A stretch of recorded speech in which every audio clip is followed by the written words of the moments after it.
안녕하세요. 사단원 22챕터 예수님의 복음 전도와 치유입니다. 핵심 구절은 누가복음 4장 18절에서 19절 말씀입니다. 주의 성령이 내게 임하셨으니 이는 가난한 자에게 복음을 전하게 하시려고 내게 기름을 부으시고 나를 보내사 포로된 자에게 자유를, 눈먼 자에게 다시 보게 함을 전파하며 누린 자를 자유롭게 하고 주의 은혜의 해를 전파하게 하려 하심이라 하였더라멘. 사람은 누구나 회복이 필요합니다. 몸의 회복, 마음의 회복, 관계의 회복, 무엇보다 하나님과의 관계 회복이 필요합니다. 죄는 사람을 무너뜨립니다. 죄는 하나님과의 관계를 무너뜨리고 우리의 마음과 삶과 관계까지 병들게 만듭니다. 그래서 예수님께서 이 땅에 오셨습니다. 예수님은 단순히 병을 고치러 오신 것이 아닙니다. 단순히 사람들의 문제를 해결하기 위해서 오신 것도 아닙니다. 예수님은 죄인을 구원하시고 하나님 나라의 복음을 전하시며 무너진 영혼과 삶을 회복하시기 위해서 오셨습니다. 예수님은 복음을 전하셨고 병든 자를 고치셨고 귀신 들린 자를 자유롭게 하셨고 누린 자를 회복시켜 주셨습니다. 오늘 말씀을 통해 예수님께서 어떤 분이신지, 누가 예수님의 회복을 경험하는지, 그리고 회복받은 우리는 어떻게 살아야 하는지를 살펴보도록 하겠습니다. 1번, 성령의 임하심과 복음 전도입니다. 예수님은 나사렛 해당에 들어가셔서 이사야 선지자의 말씀을 읽으셨습니다. 그 말씀이 바로 이것입니다. 주의 성령이 내게 임하셨으니 가난한 자에게 복음을 전하게 하시려고 포로된 자에게 자유를, 눈먼 자에게 다시 보게 함을, 눌린 자를 자유롭게 하고 주의 은혜의 해를 전파하게 하려 하심이라. 이 말씀은 예수님이 누구신지를 잘 보여줍니다. 예수님은 성령의 능력으로 오신 메시아이십니다. 복음을 전하시는 구원자이십니다. 죄와 사망의 권세 아래 눌린 자를 자유롭게 하시는 주님이십니다. 여기서 가난한 자는 단순히 물질적으로 가난한 사람만을 뜻하는 것은 아닙니다.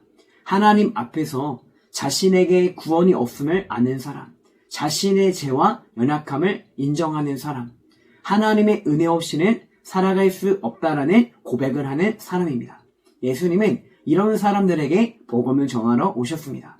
또한 예수님은 포로된 자에게 자유를 주신다고 말씀하셨습니다. 사람은 포로가 될 수 있습니다. 죄, 욕심, 두려움, 마음과 상처와 절망의 포로가 될 수 있다라고 얘기할 수 있을 것입니다. 겉으로는 자유롭게 사는 것 같지만 속으로는 죄와 상처와 두려움에 묶여 살아갈 때가 많습니다. 그러나 예수님은 우리를 자유롭게 하십니다. 예수님은 죄에서 자유롭게 하시고 정죄와 두려움에서 벗어나게 하시고 헛된 삶의 방식에서도 벗어나게 하십니다. 그리고 예수님은 눈먼 자를 다시 보게 해 주십니다. 육신의 눈뿐만 아니라 영적인 눈도 열리는 것을 포함하는 것입니다. 그러므로 예수님의 치유는 단순한 육체의 치유를 넘어섭니다. 예수님은 영혼을 회복시키시고 하나님과의 관계를 회복시키시고 삶 전체를 하나님 나라의 은혜 안에 들어오도록 회복시켜 주시는 것입니다. 이 말씀은 이사야 61장의 예언을 배경으로 합니다. 구약에서 희년은 종에서 자유를 얻고 빚진 자가 회복되고 잃었던 것이 돌아오는 은혜의 시간이었습니다. 예수님은 그 희년의 참된 성취이십니다. 예수님 안에서 죄인이 용서받고 포로된 자가 자유를 얻고 하나님과의 관계가 회복됩니다.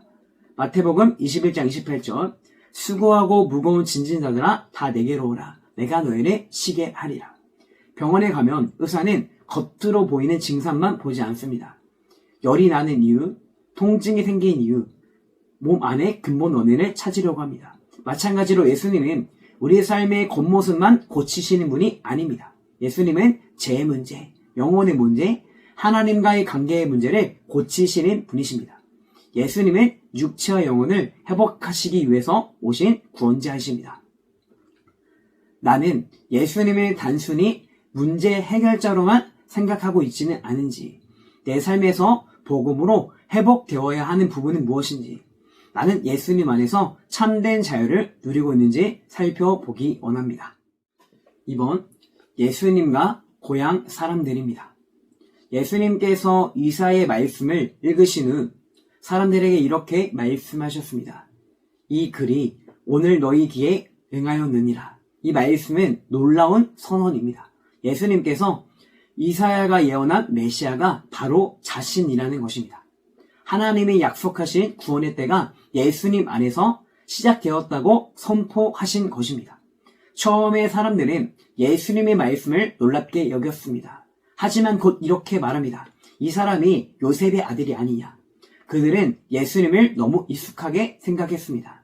예수님은 하나님의 아들로 보지 않고 구원자로 받아들이지 않고 그저 자기 동네에서 자란 요셉의 아들로만 보았습니다.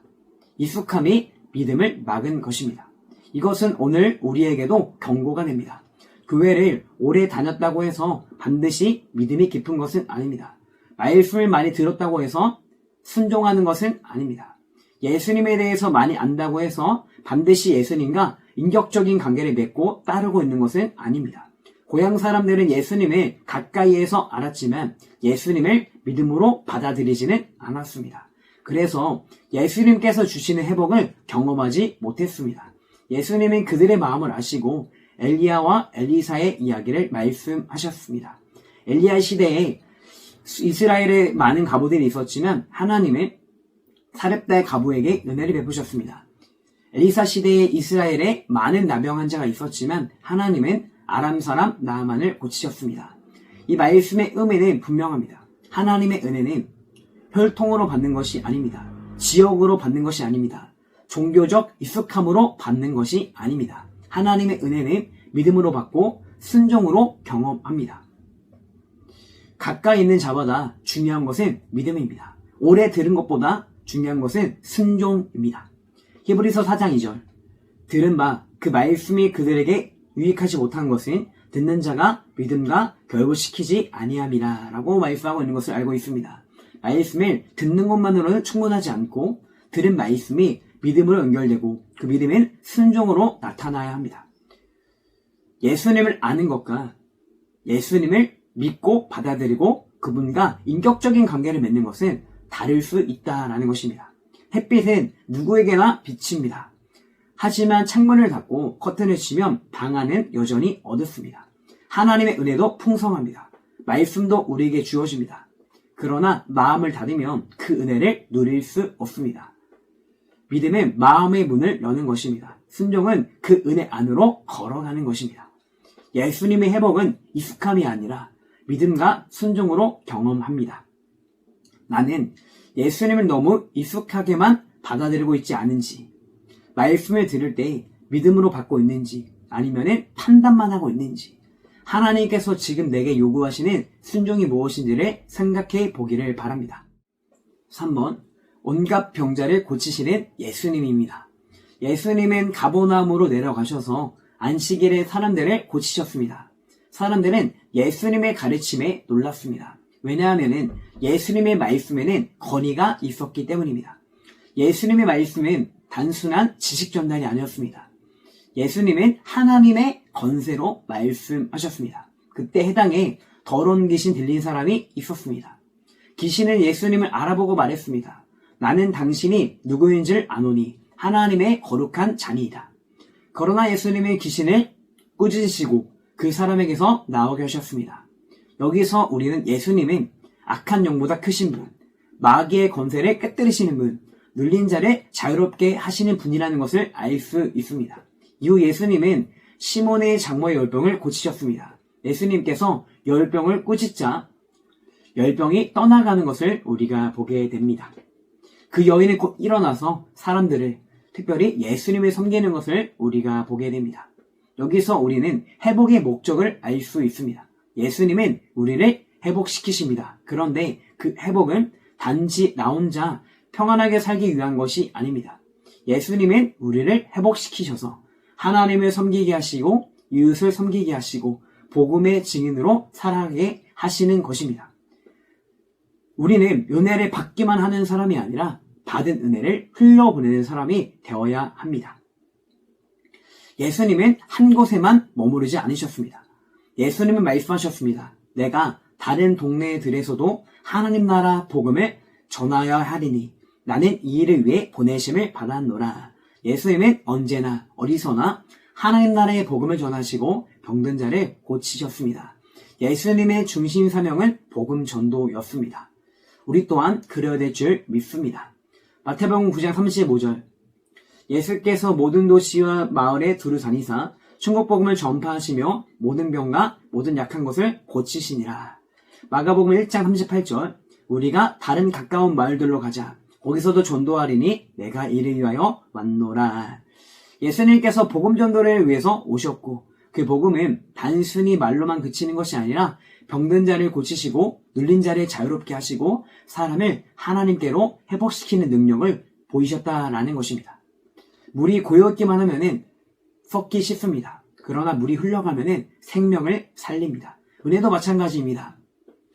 은혜를 나만 붙들고 있으면은 신앙이 자기 중심적으로 흐를 수 있습니다. 그러나 은혜가 흘러가면 가정이 살아나고 구역이 살아나고 교회가 살아가고 이웃에게 복음이 전해진다라는 것입니다. 예수님의 회복을 받은 사람은 섬김과 복음의 자리로 보냄을 받았다라는 것을 우리가 기억하기를 바랍니다.